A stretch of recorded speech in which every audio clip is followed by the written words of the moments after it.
Hello, ladies and gentlemen, and welcome back to the Bay Area Musicians Podcast. I am your host, Matt Gretter. Thank you so much for joining me today on this wonderful Tuesday.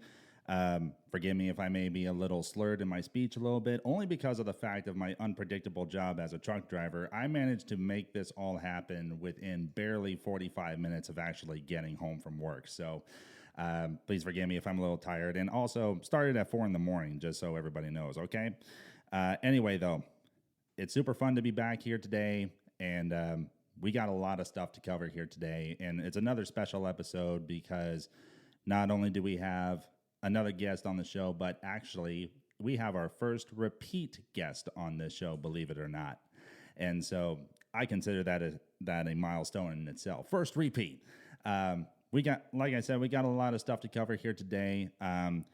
He's an artist that has 3 consecutive singles topping the Apple Charts Top 100, one of them topping the Top 50. And we got a lot of stuff to cover here today. And everybody, please welcome Mr. Mike Annuzzi back to the show. How you doing, bud? What an honor, Matt. The repeat business. All right, here we go. So awesome for you to be back, and thank you so much for taking the time to be with us here today. You kidding, dude? I love watching all the interviews that you do with everybody. It's like so cool to see, not only just being a part of it, but just seeing how your podcast has been growing. It's amazing. Oh, thank you very much. I try to do the best I can. I'm not really a host by nature, but I try to be, and I feel like this is a really good way for me to develop myself with that. And but on top of that, it's just a really fun thing to do, and also to introduce you guys watching out there to the musicians of the Bay Area, and just really shining a light on the music scene out here, which is what I'm passionate about as well. You know, it's a beautiful scene we have here in the Bay Area. There's so many of us that are working so hard. Yeah, and so many of us that are working so hard, and not a lot of people that I think are really promoting it so much out here. But not trying to say that it's necessarily terribly competitive like LA or Nashville or anything like that. But however, though, there's a very rich scene out here that not a lot of people know about or really get to see unless you're actually in it. Yeah, you got to be in it. We're in it, Matt. I don't know how you do it. I mean, you're like the hardest working guy I know. You wake up in the middle of the night. Like, I go to bed like around the time you go to work, you know, it's like unbelievable. And then you always come home, you have so many other things to do. And then you've been playing a lot. It's incredible. Yeah, I think I balance out approximately, including you, I want to say about maybe 4, maybe 5 others on a pretty regular basis. But the thing is, too, when you play on stage, you bring it. It's like you don't hold back. It's like pedal to the metal, you know. And it is. Thank you so much for all of those compliments. But it's even more so an honor for me, the fact that I get to do it with you. Thanks, Matt. Yeah, dude. The other day when we were playing that festival outside, like after that show, I was tired. And like at the end, like I just looked at you and I was like, "Thank you, Matt. Like, how did you do that? You know, because I was tired. I can't imagine what it's like because you know you're a drummer. You got to set up the whole kit. You know, when you play, you're playing your heart out. It's unreal. Like, it's a marathon. Yeah, and it's not, you know, Neil Peart, God rest his soul, because was the real marathon runner of drummers. But no, putting every ounce of passion that I have for my instrument and for the music in general, I just, something about that just really brings out the, unleashes the beast, if you will, as far as like my theatrics, I guess you could say, but, or how hard I hit. Yeah, but totally. And speaking of that, that was Burlingame on the Avenue, which is a very well-renowned festival that is held in Burlingame, California. I think it's once a year, right around this time every August. And I gotta say, we were up on stage getting set up and all that, and then probably with about 3 minutes to go, I wasn't up there. Yeah, and you were probably thinking, where the heck is Matt? Yeah. Well, everybody was like, wait, where's Matt? And so I was like, Matt Gretter to the stage. Matt Gretter. And I turned around. I see you running towards the stage. What happened? Oh, no. This is every drummer's worst nightmare. Oh, no. I get set up and I'm doing my dummy check, and then I realize, wait a minute, where's my stick bag? Oh, no. I didn't have my sticks with me. I run to the truck. It's not in there. Oh, no. And then fortunately, the band after us, I can't remember their name, but they were a really fantastic Santana cover band. Yeah, Carnival. It just so happened that their drummer was there. Can I please borrow a pair of sticks? No way. Yeah. Are you serious? I'm dead serious. And he willingly gave me 2 pairs to use for the show. You're kidding me. No, I'm not. Dude, that's cool. That is pretty cool. We stick up for each other. Drummers, That's awesome. we stick up for each other. You know, Carnival too. They're a super professional band. Yeah, they're a Santana cover band, but they're hired at a lot of the big festivals in the area, and you know, that's just a testament of like the professionalism around here. Like everybody knows what we're going through. Like, you know, playing all these festivals, there's a lot of moving parts. Yeah, and you know, there's a lot of quick changes, and when you're going in between, you know, this and that, it's like, I mean, sticks, it's like an easy thing to not notice it's not in your truck, you know? No. It's not in your gear. And the very first thing when we got home from the show, I always opened the garage door to start unloading the trailer, sitting right in front of my bike. Oh, of course. Of course. Oh, boy. But I remember Thank you for making that happen, Matt. See, that's what I'm saying. You're just like, you're such a rock star. You came out to play that day, too. I wouldn't have even known.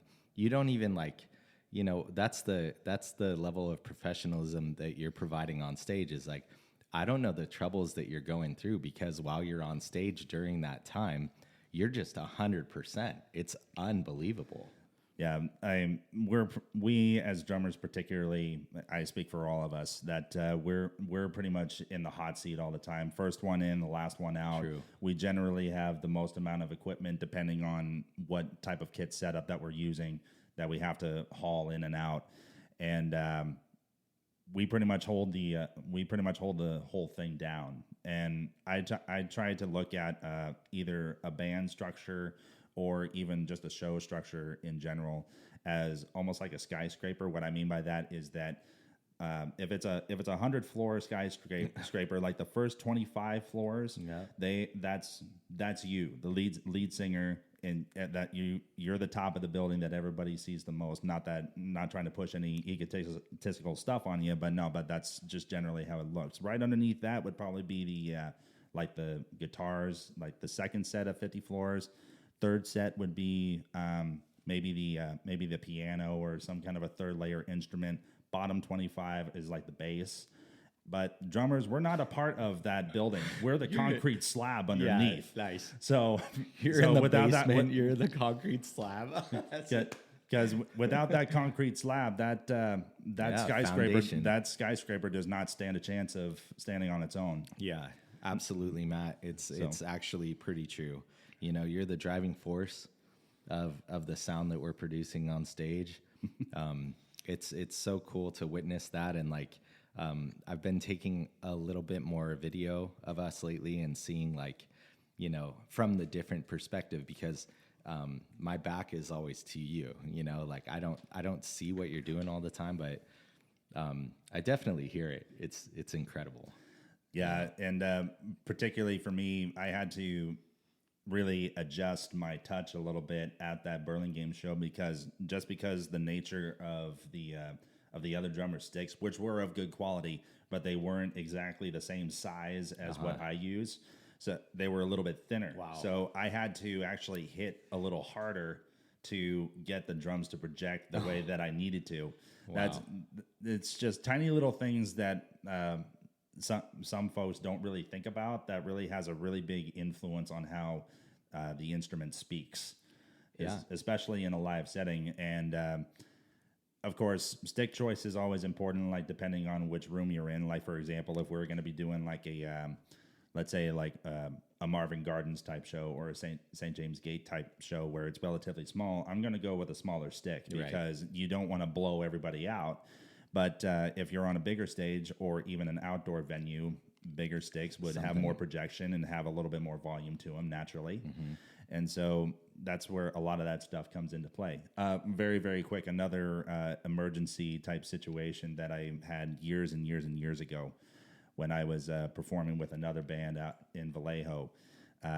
We actually got booked a show in San Rafael, and we're getting all set up, and then I get to setting up my floor tom, and they call it a floor tom because it has 3 legs that are mounted to the drum, and it just stands on those 3 legs. I did not have those legs. So now how the heck am I have Matt, a you're kick, starting to worry I have me, a kick, brother. a snare.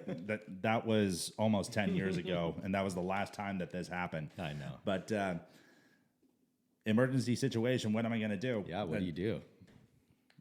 Well, I did have my stick bag that time. Oh, sticks.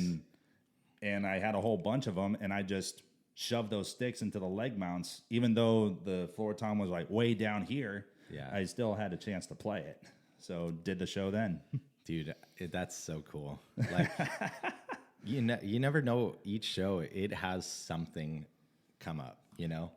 What was an instance where you had to come up with something on the fly to make the show happen? I mean, just everything. Like, there's always the scenario. Yeah, it's like a microphone clip broke, and so I have to like tape the microphone to the stand or something. You know, those kinds of things, they always come up, but it's always something. Yeah. Or the guitar input jack is not working or something, and it's like, what is going on today?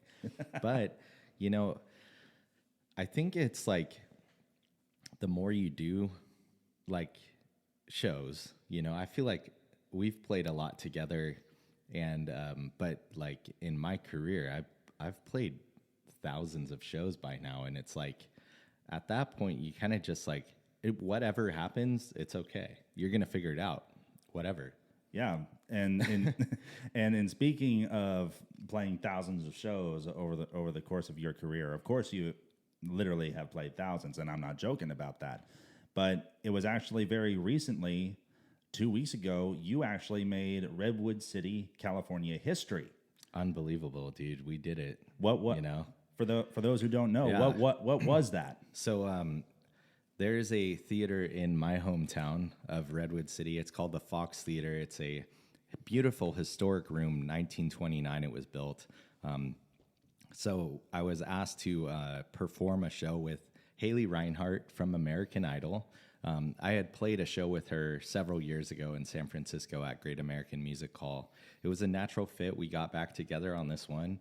A couple days before the show, Haley Reinhart canceled her performance. So they actually, because we had such a good amount of media attention on this one, we had support from radio and TV and newspapers, and got a big word out about this show. They asked me to step up to headline, and so in like, what was it, 2 or 3 days or something, less than 2 days or something, we changed from an opening slot, an opening set, to a full show, which actually is pretty difficult, especially, you know, this is the other thing I was going to say earlier, you know, at the Burlingame Festival, at this show and stuff. I'm not a cover band. I'm not a cover artist. I play a lot of original music. And, you know, for a couple days in advance to do a, you know, here's 5 or 6 songs. These are songs that we all do, to, oh, by the way, I'm going to add 6 or 7 more to your plate, band. Like, that's a lot of work. And you guys dominated. You know, it's like, that's not an easy thing to do, especially with the plate that we all have. We all have a very full plate.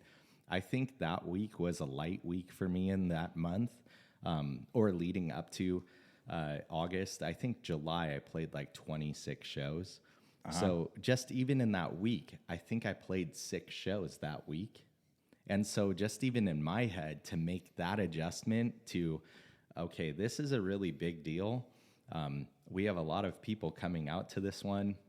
You know, Fox Theater is a legendary place, like Etta James, B.B. King, Tony Bennett. There's been so many big names that have played that stage, and then to be a Redwood City native, the first Redwood City native to headline the Fox Theater, it was a pretty special day. On your first time even being booked there.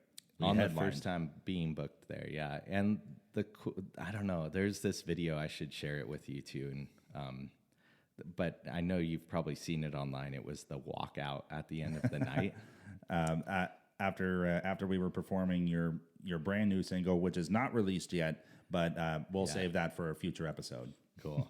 Yeah, it was a really special moment. I just remember the last words that I sang, and I started like choking up.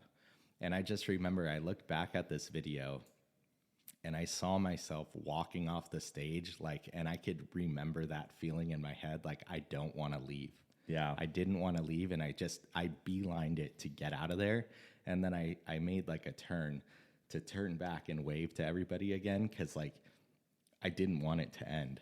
I don't think any of us on stage wanted it to end, or even with the response from the audience, I don't think they wanted it to end either. Yeah, it was pretty special, and then just after, it's been weeks actually, and I'm still getting a lot of really good feedback from that. And that means a lot to me, because like the songs, they're all originals, and a lot of people that were there, they do know my originals. They've followed the journey, but I would say that there were a lot of people that hadn't heard a majority of those songs.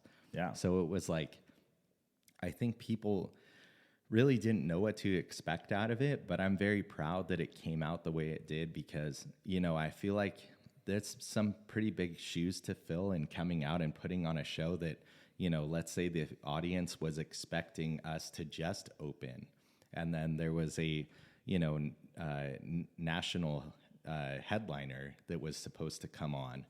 There's a lot of adjusting there. You have to fill in some pretty big shoes, but like I was saying, we have a good community that's out here that came to support. We had a lot of family and friends that were there, and just people that are into what we're doing, and it felt really good.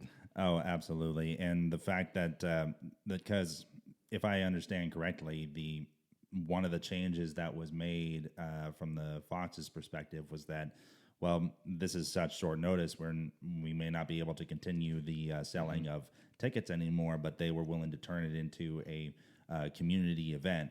So, right. Which meant that doors were completely open, free of charge. Yeah, and which in one respect, I feel like we could have handled that situation a lot differently. Like, from the business perspective, those people were willing to come out and pay for a ticket, and I'm so grateful for that.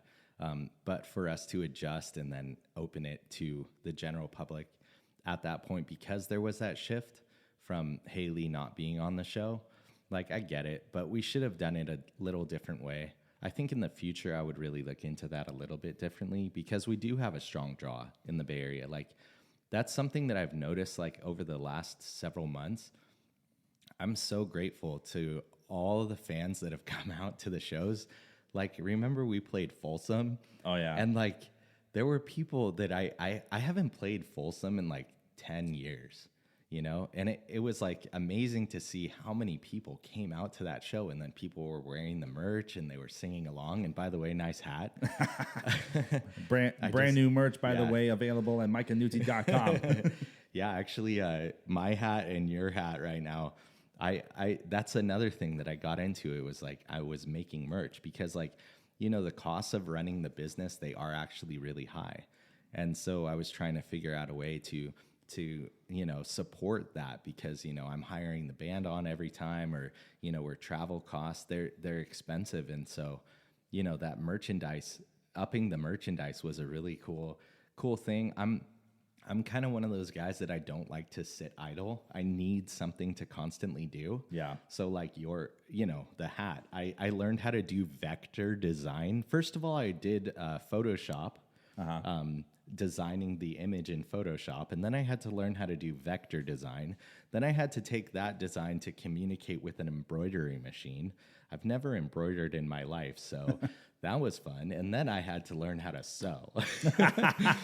So as a musician, it's like one thing, really, honestly. It's like something that, you kind of have to develop with the need of the task. And that's something that I think that we as a band are doing really well on each show that we're doing, because like the outdoor festivals, some of them require these cover songs, and sometimes I call it out on the fly, and it's like, the band doesn't really know what we're playing, and we just vibe into it. And you have to be able to adjust in those scenarios and be good enough to just lock into that groove or whatever it is, and be confident in enough in each other to go with what's happening. The train left the station. We're making it through no matter what, As long as we don't go off the rails on a crazy train. Yeah, I pray a lot. But it's like I'm in such good hands, and I feel like the audience is responding really well these days. Yeah, like, what do you think about the Fox Theater? How did you feel? Because, like, it's basically all of our hometown. It's like really our home turf, our home stage kind of thing in the theater world around here. How'd you feel? I felt as if I were on cloud nine because, yes, like you said, it is a home base, if you will, a Bay Area staple venue, and to be able to play that in this particular setting for the first time. Well, the small little backstory is that I also perform at a local church in Foster City called CPC, and there was a time several years ago when they had what they called a South Campus, and it was held at the Fox, and you play for however much of the congregation is able to show up. And so I was generally familiar with the theater itself and what the stage generally was like. But to actually be in this particular setting, that was a first. And I was absolutely on actually not even cloud 9, plugged to Dusty Hill, cloud 29. Yeah, totally. Yeah, if I could do it all over again right now, I would. I feel like I don't know. I felt like I was gonna cry like several times that night. I really had to hold it together. I feel like a couple of the other guys too. We were like pretty emotional that day. Yeah, it is a really special theater. It's a historic landmark, and like you said, you've played there before, and actually, that being said, I do want to give a shout out to Brandon Passion. Yes. My goal this past summer, I set these really weird goals, and sometimes they're really unattainable. And I thought this might be an unattainable goal of playing at the Fox Theater. Like, I know that sounds weird. Like, I've played bigger stages around the country, but in my own hometown, it's like, why aren't they letting me play on the stage? I don't get it. It's like so funny, right? Right. But that being said, I did call Brandon Passion. I got his number through you, and Brandon Passion's an incredible singer-songwriter. You've played with him in the past, and he's actually the worship leader at CPC, and so I haven't had an opportunity to play with his own country band, who is also a very kick-ass band. They're incredible. His voice is amazing. His songwriting is incredible. You had him on the show too. Yeah. He was. I think he was the guest after you. You were the first artist guest that I had. Okay. Drew Wilson, who's a common friend for everybody here that's been on the show. He was the very first guest, period. Awesome. On the show. But you were the first guest artist, and I think Brandon was right after you. Okay. Well, Brandon, I called him up and I was like, hey, I know you've played on the stage before, because actually he runs a Christmas show every year too. Yeah. And I've been to that show, and I was actually in it. It's incredible. It's the talk of the town. He'll sell that thing out, and it's amazing as a local artist that he's doing that. He's built such a good community of people. But I asked him, like, what's the situation here? Why am I having a hard time getting on that stage? And he really talked me through it really well, and gave me a lot of confidence to keep pushing along, which, as a local artist and stuff, that's like actually kind of amazing.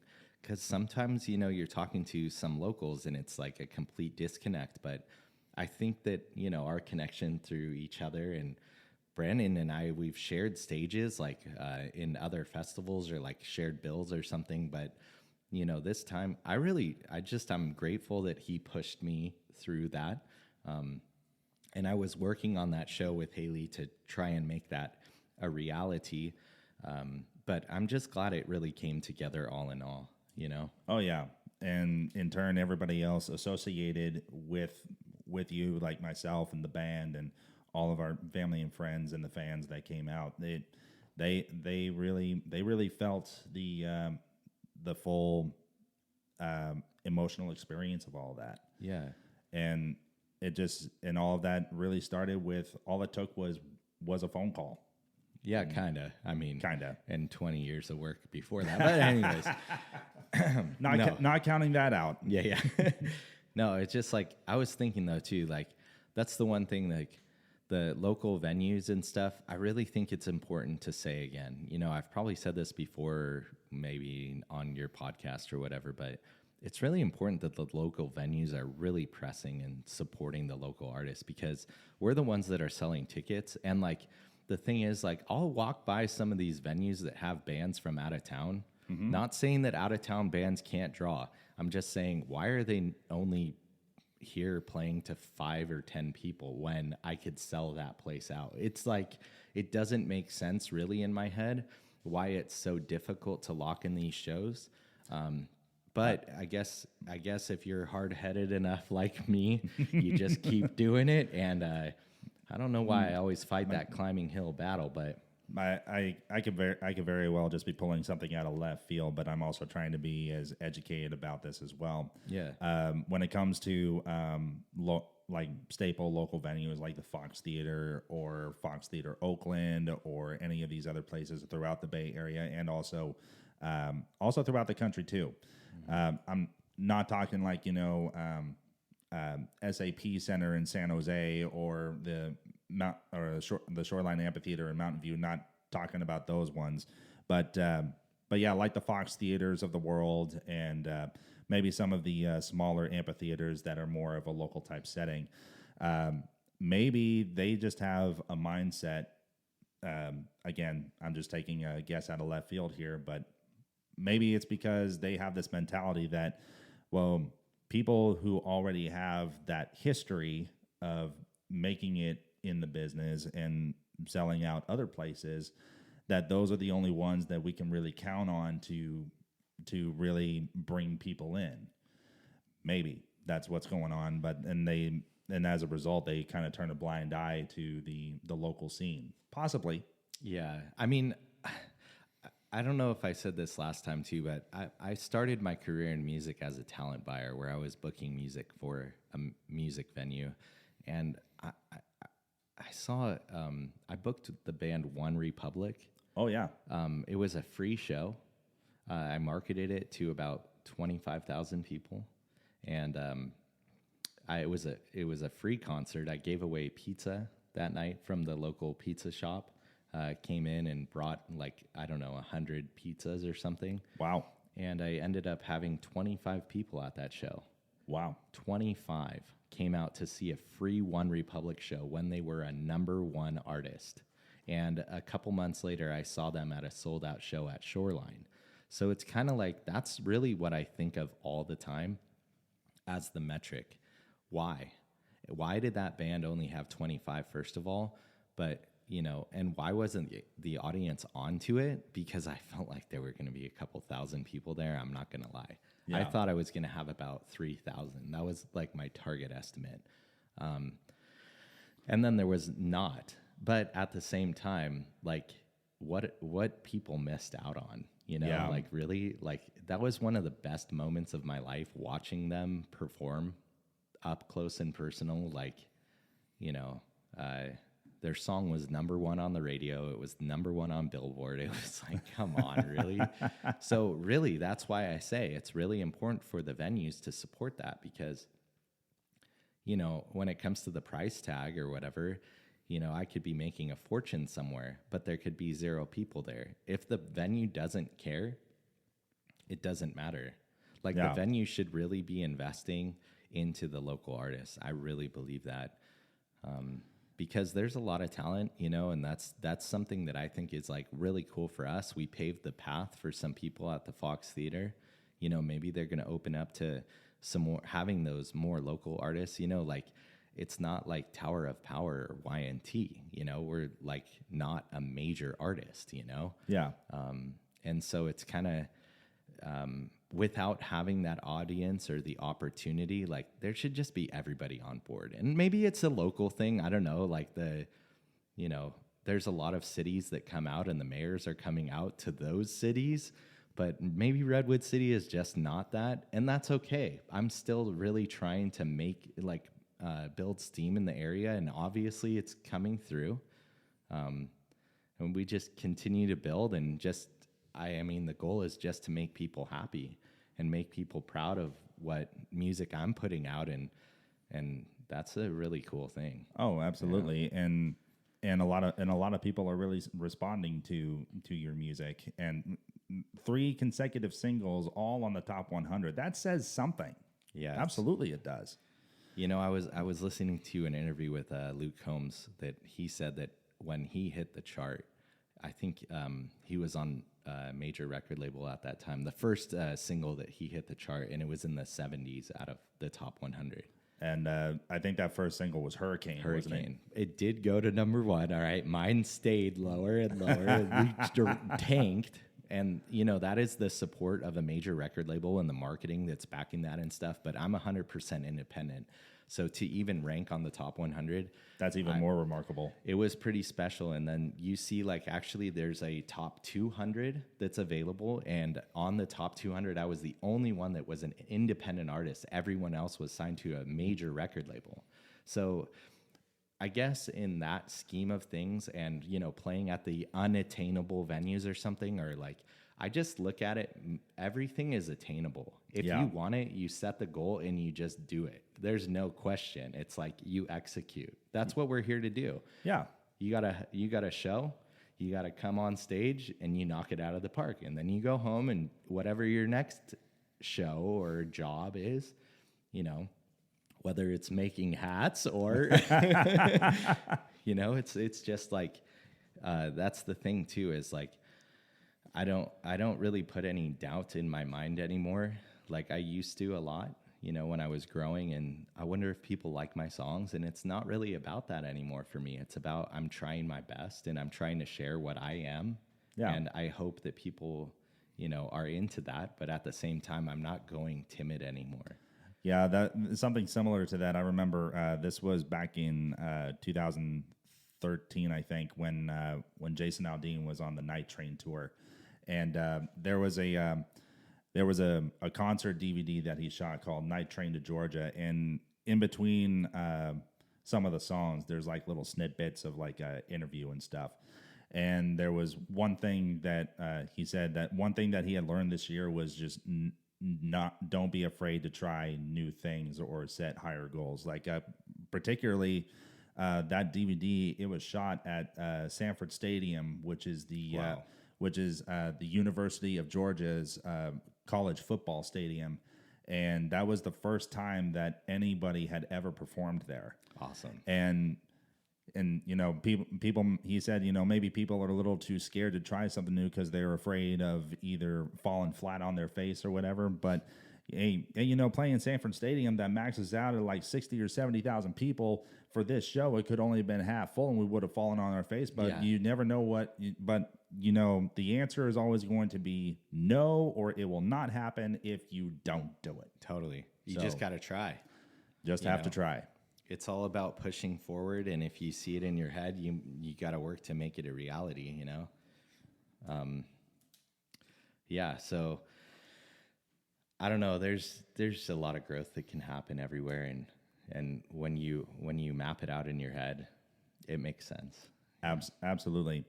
Now, now as far as like what the future holds, either short term, like the remainder of 2025, or looking into 2026, what are the plans moving forward for you?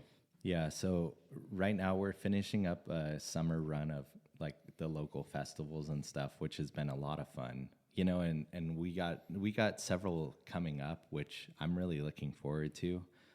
In the show respect, in the growth respect, I am trying to expand. You know, I'm reaching out to a couple of places that are beyond my comfort zone of shows. like, you know, I have my regular spots that I perform and that I've performed over my career, but I'm trying to reach beyond that at this point, which is actually kind of exciting to me. Yeah. Because like just in general, like let's say for example, our show we played up in Napa. Remember that? Like I knew people in the audience that came out to that one, but there were a lot of new faces for me. Yeah. And you know, I'm very comfortable playing at that stage, and I've played in that room 100 times before. But like, the cool thing is going in front of people that don't really have any reason to like my music, and then they're like, "That was amazing. Where can I see you again?" Yeah. That's like really what I'm going for these days, and trying to get in front of different people. And you know, live is really where my business has grown the most. Yeah, it's the grassroots path of growing not only just your fan base, but your brand and your music, and in turn your career. It just get out and play live. And AC/DC, particularly in the early '70s, they hardly had any support. They just got out and played and played and played and played for at least 6 or 7 years before they really hit it with, or at least even started to get recognized with their Let There Be Rock album. Then, of course, Highway to Hell came out and bonkers happened. Yeah.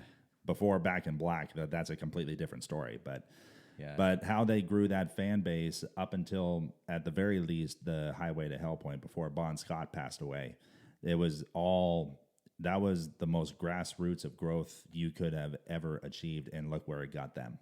Yeah, and I'm trying to really achieve that organic growth. Yeah. I'm not trying to go out and buy fans on the internet or buy streams on the internet. That's never what I've done. That's all just like a smoke screen to me. It's all smokescreen. And some people, you know, they do succeed doing that, but like, I don't know. I have a career here, so I don't want that to be a facade. I don't want it to be fake. I want it to be like, this is actual reality. And even taking that into like the legitimate like corporate world, like leaving music for a second. When you start a business, or even just tying into just basic human relationships, one of the most primary things that people take away or really relate to is honesty. And when you buy likes or streams or anything like that, it looks good on like Spotify analytics or something like that, but what is that really worth? And then when people actually are, when they finally do see through that smoke screen and see what it really is, you know? Yeah, like I said, I came from the talent buying background, and having One Republic play for 25 people for free. Look, I get it. I know bands go through highs and lows. Yeah. And it doesn't really matter as long as you keep pushing it forward. Yeah. Arguably my lowest point was I was doing a show also in San Rafael, and the band had 4 people in it, including myself. The crowd was only 2. Yeah. I mean, and that as far as crowd attendance, and the crushing feeling of there not really being a crowd there, that was my lowest point. Yeah. But you have to experience that if you want to experience the highs. Yeah. So I do actually like those nights too. Like, I know it sounds weird. I like those nights that there are only a handful of people, you know, and then you really get to dial in, like, how am I going to get this person to really listen to me? Right. Like they're, you know, looking at me like I'm a guy sitting in the corner playing a guitar or something. And it's like, no, I'm not that. I want them to know, like, I came here to play for them. Yeah. And like that, I want them to go home thinking like, hey, that was a really, really nice night. I really enjoyed listening. You know? Absolutely. But yeah, and then other things moving forward, I don't think I told you yet, but I'm going to go out to Nashville for a week at the end of October. Oh, really? Yeah, I'm really excited for that one. You know, I haven't been out to Nashville in 10 years. Wow. And so I'm going to take a week. I'm going to try and meet with some people that I've talked to over the years. I'm actually actively trying to book some shows. It's actually really hard. That is one thing that you know, not having the numbers on the internet really affects the booking, because some people don't look at it that way. They actually just look at the number, and it's like, well, yeah, I mean, I might not have 10,000 followers, but I play 300 nights a year. And it's like, some of these people they have 10,000 followers that are getting the gig. It's like their first gig they've ever played live. And it's like, come on, dude, you definitely don't have 10,000 followers. Like you did not earn it. Your personal Facebook profile has like 143 friends. Right. Like, no, you don't know 10,000 people that listen to your unreleased music. Come on. No. Like, such a joke. Yeah, for sure. But yeah, it's going to be cool going out there. And you just went out there. That was last year. My wife and I, we celebrated our one of our wedding anniversaries out there. I think it was number 2. If I'm wrong, I know she's going to kill me. But I think, yes, it was our second because this year it was 3 years. Or was it earlier this year we went? I can't freaking remember. Don't worry. That's fried. She'll remember. That's fried trucker brain right there. That's what that is. But either way, it was definitely within the last year that we went out there, and actually got to reconnect with one of my Drummers Weekend classmates, another really good friend, Andres Roya, who plays with Marie Wise Hawkins, who's originally from Santa Monica, and she's a up and coming star in Nashville. I forget what the program actually was, but it was actually he wasn't a part of part of the band, but she was a part of this show at the Ryman. And awesome. So she was on stage there playing, I can't remember her single, but she was debuting it there, if I remember correctly. But Andres, he's actively performing with her all over Lower Broadway or anywhere else that she gets booked for, and he's highly active. He just happened to be sitting in with one of the house bands there. It was our final night there, and we just wanted to check out John Rich's bar, Redneck Riviera. Awesome. And so we walk in. Okay, there's a band playing, just like every other place there. Nothing too much out of the ordinary. But then I always look at who the drummer may happen to be, because obviously I'm a drummer. Yeah, my eyes go right to this guy right here, and I see it's Andres, and whoa, that I didn't expect. I haven't seen him in, that was 2016. Oh, wow. So 9 years I hadn't seen him. And then he happens to look over, and then we make eye contact, and his jaw just dropped. Awesome. It was like he couldn't believe that I was there. And so after the song was finished, he nearly did this to the drum kit just to greet me at the door. And it's like, oh wow, that was a really cool reunion. And then he told the band, my good friend Matt's here, and he's arguably maybe a better drummer than I am. And so then he said, hey, he needs to sit in on a few songs, and I got to play 2 songs. Jason Aldean's She's Country, and then Georgia Satellite's Keep Your Hands to Yourself. That's awesome, dude. So what does that feel like playing in Nashville when you have all those people, like all those pros around, Oh, it's the best. For sure. The absolute best. But yeah, that was my last trip there, and I hope to get back out there hopefully pretty soon. Yeah, man. I mean, there's so much talent there. And then the other thing is too, like, the thing that really sticks out about Nashville is that people are just active. They're active. They're pushing every day. They're playing multiple shows. They're playing hours a day of music, and it's actually really, really hard. So especially to stand out when there is a lot of people that are really good at what they do. Like, that's the one thing. You walk into any place in Nashville, and it's top quality musicians that are playing. Like, why is this person not famous? As an artist myself, like, and I look at that and I say, like, I'm never gonna get there. Well, that's like the worst thing to say to yourself, Right.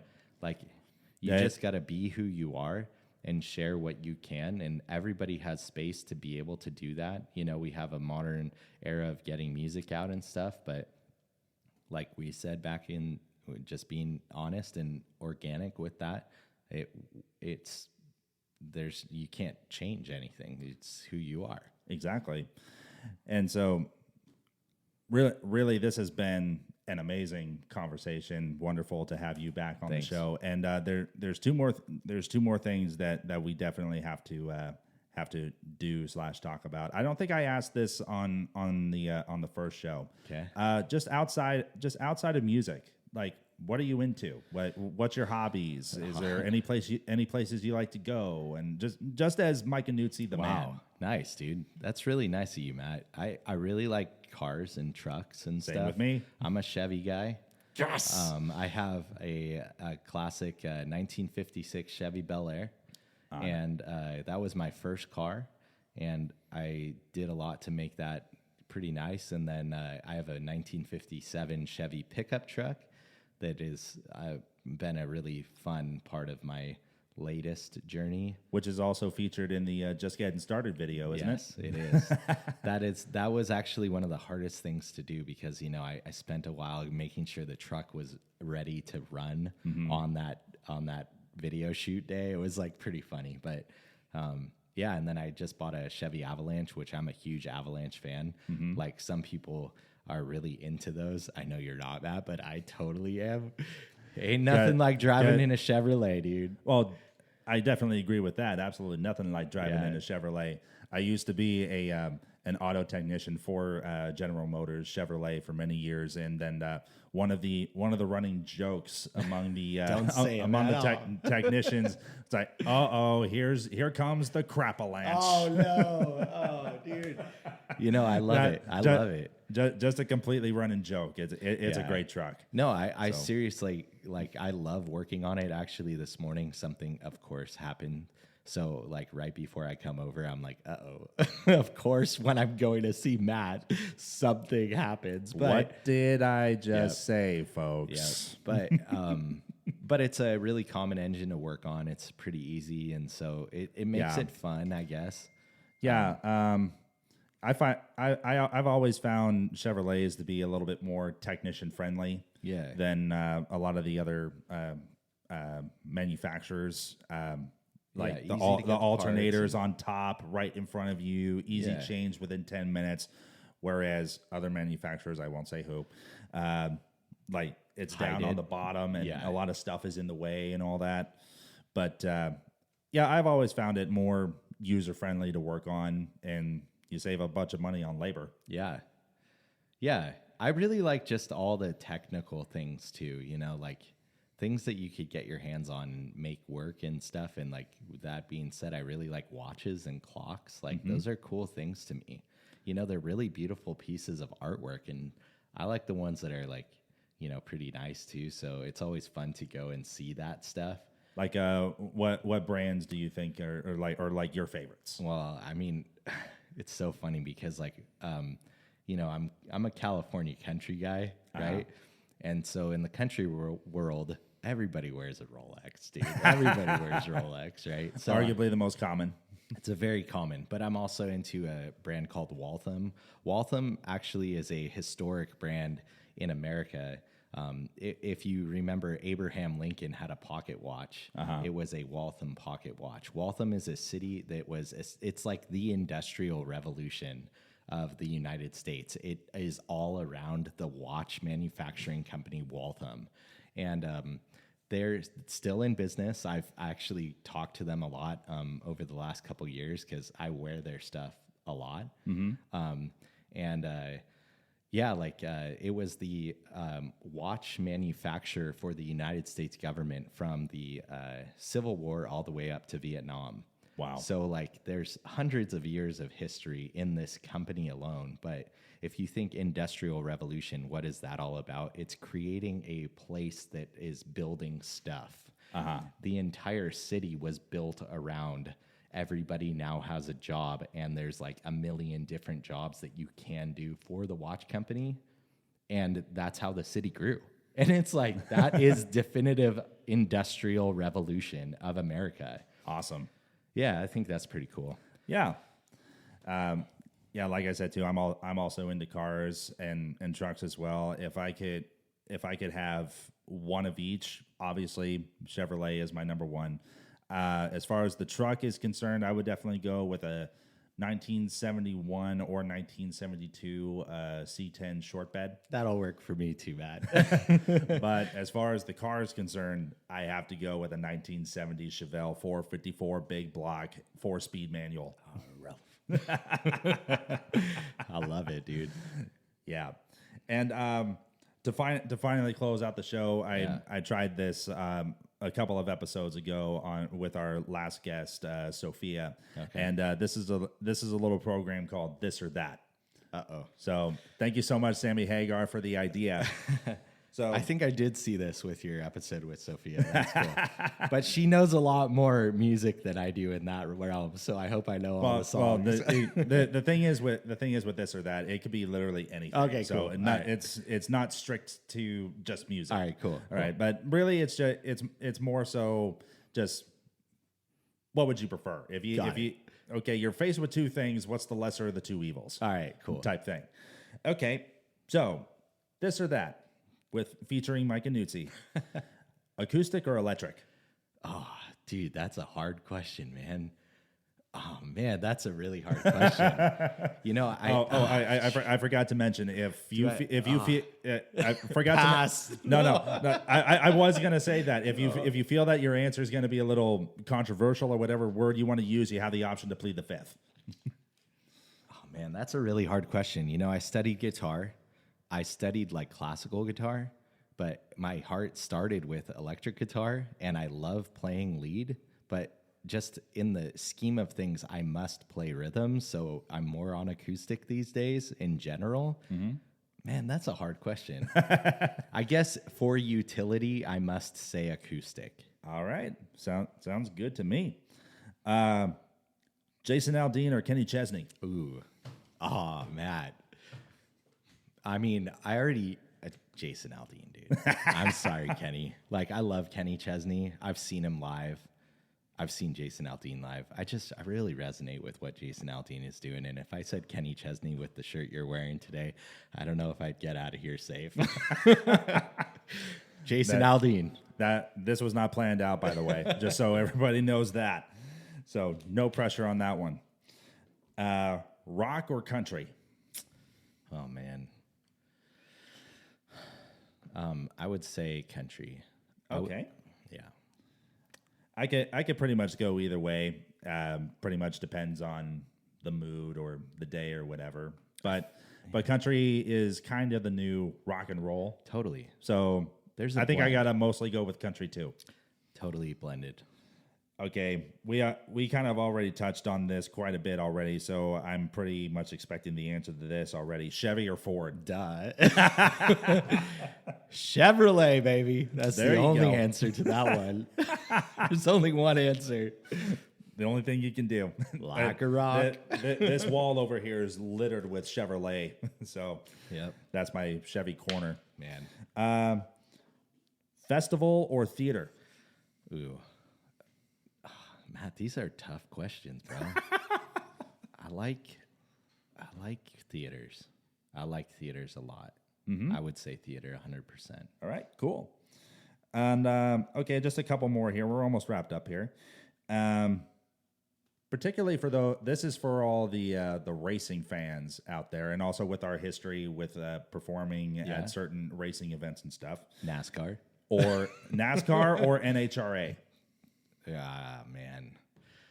You know, you gave me a lot of passion for both. I don't know. I think I like NASCAR better personally. Yeah, and I think in one respect it is a little more relatable because it's stock cars. Yeah. So closest to what we would drive on the street. Right. And however, though, I will say, because I've actually watched NHRA drag racing. Yeah. And I can get just as much of a thrill out of that as watching NASCAR. Yeah. It's so cool seeing the power behind those cars, you know? And those guys, fun fact, they only have 1 hour to completely tear down the car all the way down to the block. Wow. And rebuild it for the next run, because they never run the same motor or same setup twice. Because in NHRA, if you were to do that, the second run is a guarantee blow up. Unreal. See, Matt, you know a ton of stuff about a ton of stuff. It's so cool. I actually this last time we went, which was about a month ago, I actually got to meet Jack Beckman. He drives for John Force Racing. For those who don't know, he is NHRA royalty, like arguably the best. And it also just so happened that in the display case, I got a brand new hat, and John Force was actually out, and he signed my hat. So awesome. So I could go either way, but NASCAR more so in terms of relatability, but NHRA slightly more of a thrill. Yeah, dude. So, I remember when we were at the hotel in Folsom. Yeah. Like I woke up and I was like, "Hey guys, do you want to meet downstairs?" And Matt, you were already downstairs watching NHRA. Like they just happened to have it on. It was like, "Oh, I got to watch this." Yeah, that was pretty cool. All right, last but not least, new boots on, or let me show you tonight. Matt, why? You can't. Those are both my kids, man. Hey, at least I'm not making you decide between different band members. What about you? What do you like? I like them both. Oh, that's true. Wait, going back to that, remember that time you were asking Sophia, Matt, or Drew? That's pretty funny, dude. That was guys. that was I just wrote that down as a joke to myself. That's hilarious. But they were like, "Oh, you got to do it. You got to do it." Yeah. Oh boy. What do you think? New boots on, or let me show you tonight? Ooh. I think. Damn, I love them both equally, but they're for different. But each of them are for different reasons. Total different vibes. So, I think on that one, I would probably have to plead the fifth. I think I'll plead the fifth on that one too. All right, that pretty much closes it there.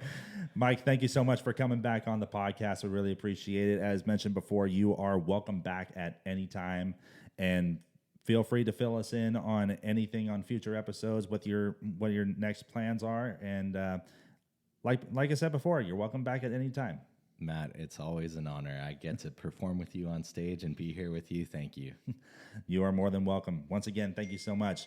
And don't forget, check out MikeAnnuzzi.com for upcoming show dates and also some brand new merch that is currently in the works. And he makes this merch all by himself. He literally puts his blood, sweat, and tears into all of not only his shows, but his merch as well. So in a sense, you're getting autographed stuff from Mike himself. His own hands have touched it. So a lot of diehard fans will go crazy over your DNA on these, right? I hope. All right. Thank you so much, everybody, for joining us. And we will see you next time on the Bay Area Musicians Podcast. See you guys later.